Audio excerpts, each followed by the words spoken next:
I got some stuff I want to talk about. Yeah, before we get to that, I know you had some... I do. Look, there may have been an incident in Iran, everybody. There may have been. So, look, guys.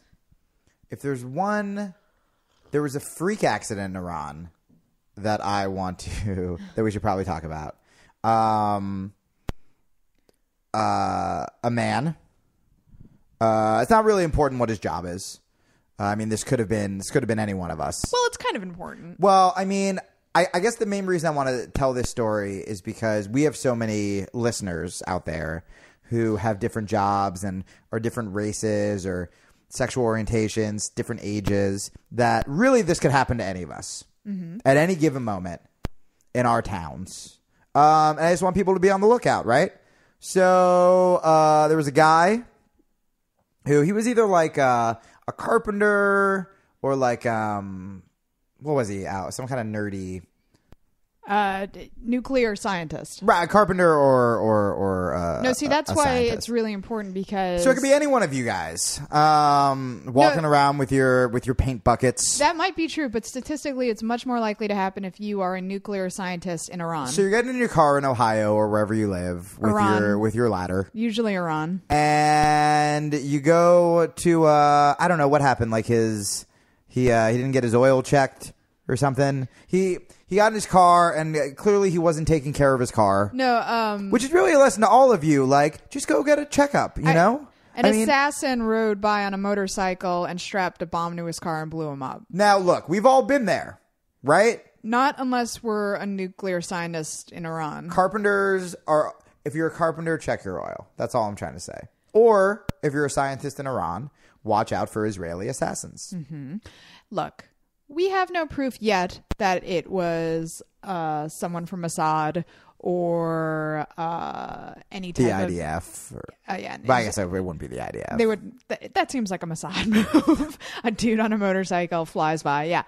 We have no evidence. And maybe it's a coincidence. Look, I cannot tell you how many times I've slept with women whose boyfriends have a love for riding by on motorcycles and placing explosives to cars. Are you confusing yourself with Jack Bauer again? Yeah, I am. You are.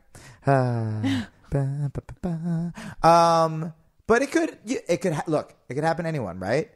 Any number of people have the skill to drive by on a motorcycle, and with the precision and... Not really, though. It was funny. We were watching Morning Joe this morning, which is a center-right show.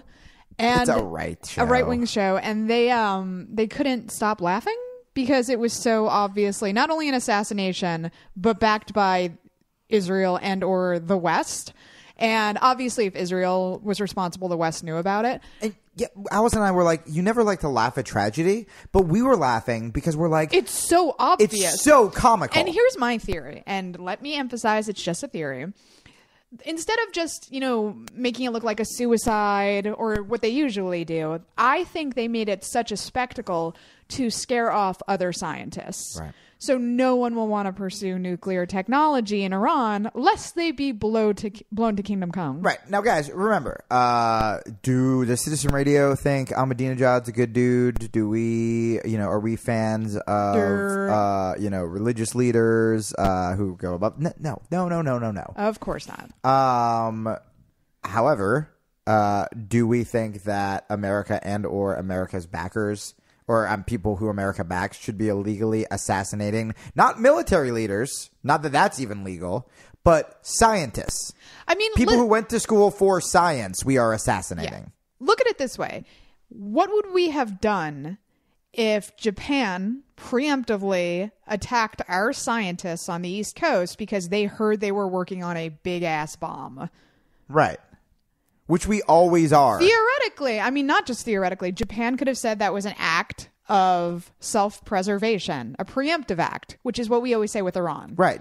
That's why, just like the documentary we saw, it's not safe to be in the field of science anymore. So you should probably start cooking meth with one of your former students. Run, nerds. Run as fast as you can with your little beaker tubes and your lab coats. Yep. And don't look back because they Look, they're going to kill you.